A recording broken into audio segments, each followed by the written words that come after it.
What's up guys, Daniel Apke here and welcome back to my channel. If you guys are new here, this channel is all about online businesses, real estate investing, and entrepreneurship.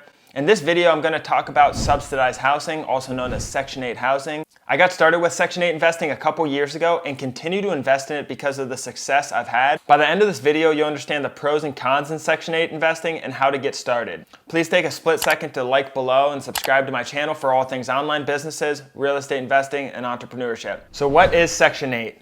By definition, Section 8 is a federally funded rental assistance program that pays private landlords the difference between a low-income household that can contribute fair market rent.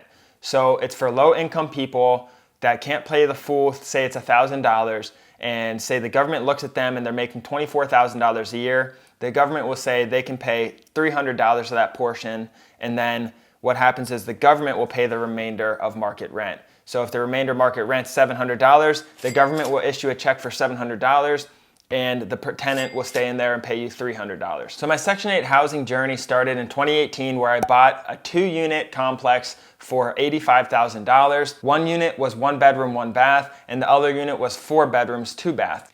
Section 8 housing is generally cheaper because it's not in Class A areas and it's typically Class C buildings as well. So in this case, it was a Class C area and a Class C building.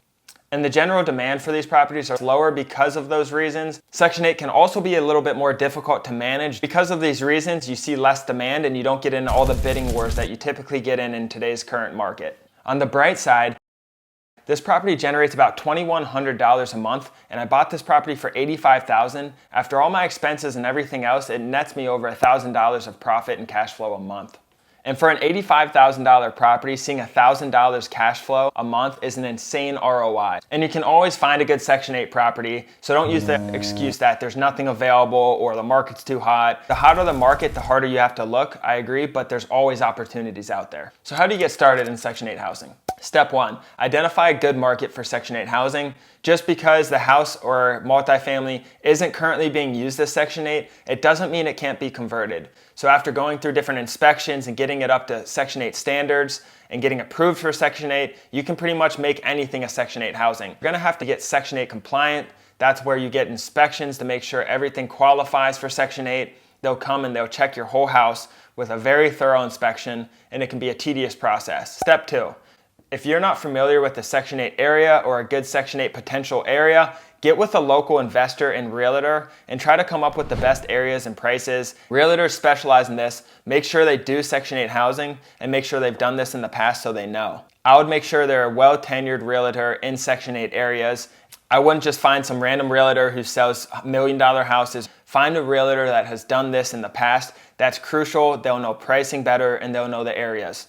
For me personally, I use a realtor on all my transactions. It saves me a lot of time and it saves me a lot of risk, and I don't mind paying 3% to save those things. Step 3, focus on bedroom count. So Section 8 pays you per bedroom. So for 1 bedroom rent right now in Cincinnati, Ohio, I was getting around $720. For a 2-bedroom rent, I was getting around $940. So it really depends. The more bedrooms, the better for the price. So if it's a 4-bedroom, it can generate about $1,300 of income versus a 1-bedroom is gonna get about $700 of income. So if you can find less expensive properties with more bedrooms that qualify for Section 8, I would go that direction. The only thing is some people try to convert a closet or something into it. You gotta make sure each bedroom is Section 8 compliant so that Section 8 is actually gonna show and approve those bedrooms. And more bedrooms is gonna generate more income. Step number 4. Tour as many properties as you can in a market.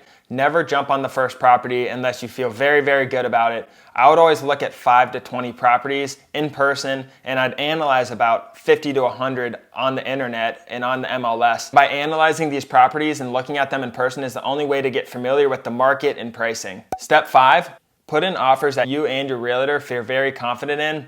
So after you look at 5 to 10, you might know which one's best, or you might just automatically see a property for that price and just know that that's a good property and it's priced under market value. Put in offers that you feel very confident with.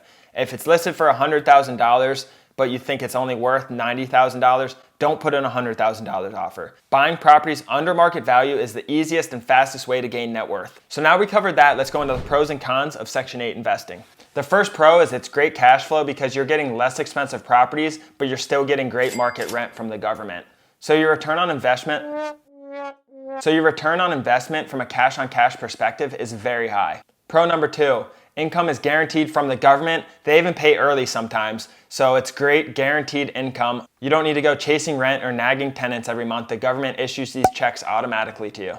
Pro number 3, in a super hot market like today, it's great because the demand for these properties is much lower. So you can actually get good valued properties that aren't, 2 to 3 times what they were a year ago. So now let's get into some of the cons on Section 8 real estate. It can be extremely difficult to manage in these lower income areas. Some of the areas are rougher. For me, I've had bullets shot through my places. I've had different issues arise in the past, and this isn't always the case. But since they're in Class C areas and they're Class C buildings, it's generally a little more maintenance and cost up front to manage these properties. Con number 2, guidelines and inspections. I talked about this earlier. It can be difficult to get approved for Section 8, and they'll come inspect your house like once a month until it's approved.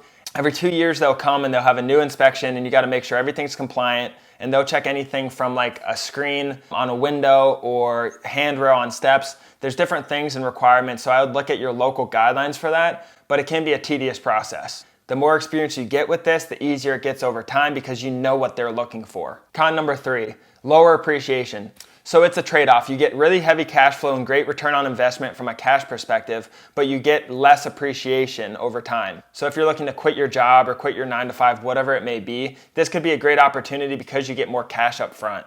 So with the hard management and guidelines and all the inspections you have to pass, there's a way to avoid this. Hire a good Section 8 management company. They know what they're doing for the inspection process, and they'll do all the management for you, so you just sit back on your computer and make sure everything's up to date and make sure the cash flow looks proper. But I hire a management company for every Section 8 property I have because they're so accustomed to working with these type of tenants in these type of areas and dealing with all the inspections. And I'd highly recommend doing that for Section 8. And management companies take anywhere 6 to 12%. It really depends, but it is well worth it in these areas where it's very hard to manage and you just don't want to deal with that. I hope I inspired someone to go out and look for a Section 8 property because it's been incredible to me. And I think you guys will see a lot of value in it as well. Thanks for joining. See you guys next week.